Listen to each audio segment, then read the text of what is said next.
जय हिंद फ्रेंड्स। तो जैसा कि आप जानते हैं कि हमने 3 पेजेस को अच्छे से पढ़ लिया। अब इन 3 पेजेस में हमने क्या क्या पढ़ा है उसको अच्छे से रिवाइज कर लेते हैं। तो पेज नंबर कुछ 109 है और 10 है और 11 है, यहीं से पढ़ा ना हमने। 1010 से पढ़ा, 1010, ये देखो 1010, 11 और 12। इसमें हमने क्या देखा, देखो 3 पेजेस पढ़े, 1010, 1011, मतलब 111 और 112। इन 3 पेज में हमने क्या क्या जानकारी ली। तो इन 3 पेज में हम इन 3 पेज में हमने क्या क्या पढ़ा, देखो इनमें हमने पढ़ा कुछ व्यक्तित्व के बारे में, है ना। व्यक्तित्व के बारे में बेसिकली हमने क्या जाना, तो व्यक्तित्व के बारे में हम इसमें ना कुछ हम जानते हैं व्यक्तित्व के बारे में। यहाँ पर व्यक्तित्व के सिद्धांतों को जानते हैं, है ना। व्यक्तित्व के सिद्धांत ध्यान है आपको, लास्ट वाला पेज ध्यान है जिसमें हम केटल के बारे में डिटेल से पढ़ते हैं। उसके अलावा से आने वाले सिद्धांतों के बारे में पढ़ते हैं और कुछ गिलफोर्ड व्यक्ति है, मांग है, गिलफोर्ड की व्यक्तिगत मांग है, ऐसा करके देखते हैं। तो अगर इस पेज को आप 2 हिस्सों में डिवाइड करो ना, तो हमने क्या पढ़ा था यहाँ पे। तो एक तो हम केटल के सिद्धांत को पढ़ लेते थोड़ा सा। एक्चुअली वो शायद अपना सेकंड पेज था, ठीक है। देखो थोड़ा सा मैं देखो ऊपर नहीं देखना, मतलब हमको देखना नहीं बिल्कुल भी, जितना याद रहा उतना अब अच्छे से रिवाइज करेंगे, ठीक है। तो अगर इसको मैं सेकंड पेज में मानूँ ना, तो एक पेज के अपन 2 हिस्से कर सकते हैं। तो इसमें हमने क्या देखा था, देखो केटल की पूरी 16 शीलगुणों की सारणी को कवर करी थी हमने। उसके बाद से आने वाले सारे सिद्धांत हो गए थे, जैसे कि हमारा शारीरिक हो गया था, यहाँ पे हमारा संज्ञान हो गया था, यहाँ पे सामाजिक हो गया था, यहाँ पे स्व व्यक्तित्व वगैरह हो जाता है। उसके बाद यहाँ पे अपन गिलफोर्ड कह देते हैं, गिलफोर्ड के जस्ट ऊपर अपन कह देते हैं व्यक्ति को, व्यक्ति के अपन सामने कह देते हैं कि गिलफोर्ड है, व्यक्ति है, उसकी गिलफोर्ड की क्या है, व्यक्तिगत मांग है। तो इस तरीके से अपन सिद्धांत देखते हैं। तो यहाँ अपन इससे ऊपर भी अपन कहते हैं कि गिलफोर्ड ने ना गुणों को, इन सभी गुणों की 3 आधार बताए। कोई तो 3 आधार बताते हैं बेसिकली, 1 2 3, है ना। कुछ बढ़िया से 3 आधार बताए इनमें। और इसके अलावा कुछ बस इतना ही जानते हैं। तो यहाँ अपन सारणी कवर करते हैं, किसकी, केटल महोदय की सारणी पड़ी थी 16 शील गुणों की। 16 शील गुणों को पता है अपने, हमने याद किया था। ऐसे 3 ट्रिक बनाई थी हमने 16 शील गुणों की, जैसे 1 है, फिर 2 है और फिर मतलब एक तीसरी ट्रिक। इस तरीके से हमने कोई 3 ट्रिक्स बनाई थी, उसके थ्रू हमने याद करा। तो ट्रिक हमारी कुछ XYZ मान लो, कुछ ऐसी सी ट्रिक रही थी कि एक बढ़िया से 3 ट्रिक्स थी हमारी, 1 2 3 ट्रिक थी, जिससे हमने अच्छे से याद करा था। तो समूह है और कुछ सामाजिकता है, मतलब अच्छे से कुछ शील गुण थे। अब यहाँ आ जाते नीचे हमने क्या पढ़ा बेसिकली। तो नीचे हम जानते ना कुछ मैंने बताई थी आपको कि यहाँ अपन संज्ञानवादी उपागम के बारे में जानते, उससे ऊपर अपन शारीरिक उपागम के बारे में जानते। यहाँ देखो तो सामाजिक के बारे में जानते हैं, सप्रत्यय, यहाँ सामाजिक के बारे में जानते हैं, यहाँ स्वप्रत्यय के बारे में जानते हैं। और इसके अलावा अपन यहाँ है गिलफर्ड का जो सिद्धांत उसके बारे में जान लेते हैं। और इसके ऊपर अपन व्यक्तिक मांगे, तो व्यक्ति का जो सिद्धांत उसके बारे में पढ़ लेते हैं। व्यक्तिक विभेद का सिद्धांत, मतलब व्यक्तिक सिद्धांत करेगा।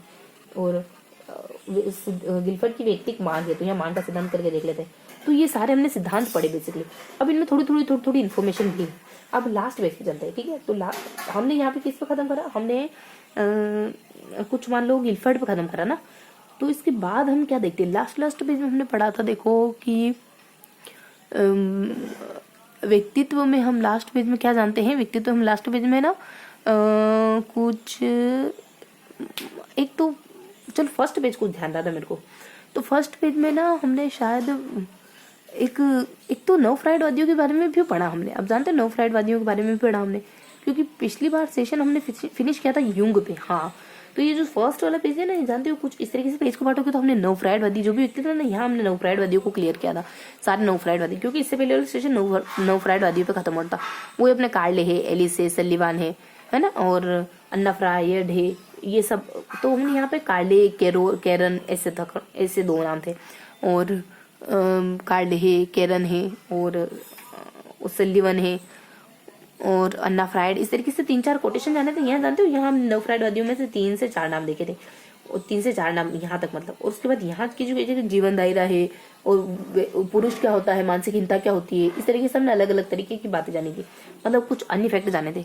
इसके बाद हम यहाँ आ जाते हैं। तो यहाँ बेसिकली हमें ना अलग अलग सिद्धांत जानते हैं, जैसे आइजेंक का सिद्धांत हो जाता है। और आइजेंक के अलावा और किसका पढ़ा हमने, यहाँ एक आइजेंक के बारे में पढ़ा हमने। तो यहाँ तक हमारी जो मतलब विशेष या स्पेशल बातें वो आ जाती है। फिर आइजेंक का सिद्धांत आता है। आइजेंक के सिद्धांत के 3 क्लासिफिकेशन जानते हैं अपन ना, अंतर्मुखी, बहिर्मुखी, तंत्रिका, आवेगशील तंत्रिका, स्थिर वाला और मनस्तापी वाला। तो आइजेंक के अनुसार देखिए हमने, और एक और क्या देखा था हमने फर्स्ट पेज में। फर्स्ट पेज में हम क्या देखते हैं, यही देखते हैं कि इसके व्यक्तित्व की व्यक्तित्व की परिभाषा है, फिर इसके उपागम को देखते हैं, फिर अगले पेज में उपागम को कंटिन्यू करते हैं और साथ ही साथ अपन अगले पेज से देखना। अच्छा सेकंड पेज तो अपना हो गया, तो यहाँ लिख लिया ना ये पेज, तो ये पेज यहाँ लिख लेते हैं। तो देखो सेकंड पेज हमने देखा था कि पहले पेज में तो क्या देखते हैं, जो हमारे बाद में जो मतलब हमारे मनुष्यलेषणवाद के जो नव मनुष्यलेषणवाद के जो प्रवर्तक है उनको पढ़ते हैं अपन। 3-4 उन नामों के बारे में देख लेते हैं। उसके बाद कुछ विषय जानकारी देख लेते हैं। उसके बाद आइजलैंड को पढ़ते हैं अपन, आइजेंक को पढ़ते हैं अपन। आइजेंक ने बेसिकली वो 3 ही बताए हैं प्रकार, अंतर्मुखी, बहिर्मुखी, ऐसा ही कुछ था ना। और इसके बाद आइजलैंड के बाद अपन कुछ वहाँ में क्वेश्चन मार्क रख लेते हैं, ठीक है। तो बहुत ही आसान सा होगा, लेकिन हाँ अब फर्स्ट सेकेंड पेज हमारा था कि जब, तो चलो अपन यहाँ सेकंड पेज क्या हो सकता है अपने, चलो क्वेश्चन मार्क रखते हैं, अब चेक करते हैं। क्योंकि हमको ना बस बढ़िया से जो सहज तरीके से याद है उसको लेके चलना है ना। तो सहज तरीके से हमको कितना याद आ पाया।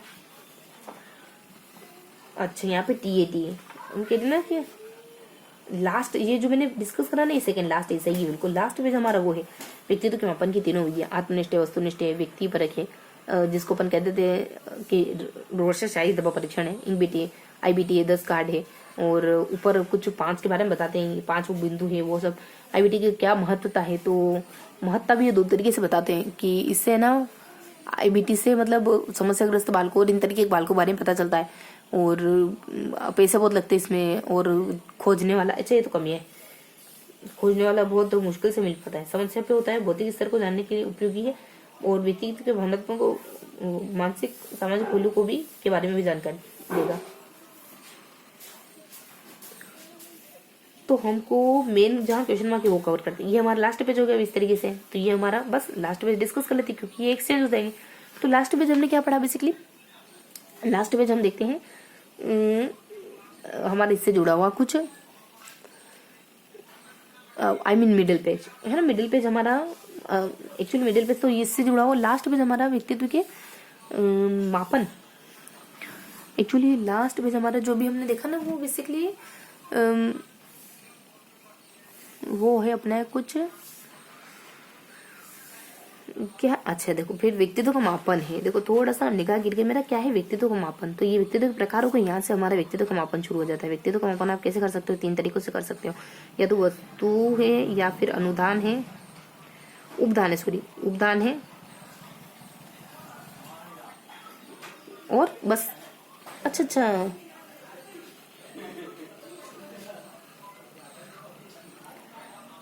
अच्छा व्यक्तित्व के प्रकार, आत्मनिष्ठ विधियां, या फिर व्यक्तित्व को चेक करने के तरीके, ये नहीं है बल्कि ये है कि व्यक्तित्व को इन किन तरीकों से जांचा जा सकता है।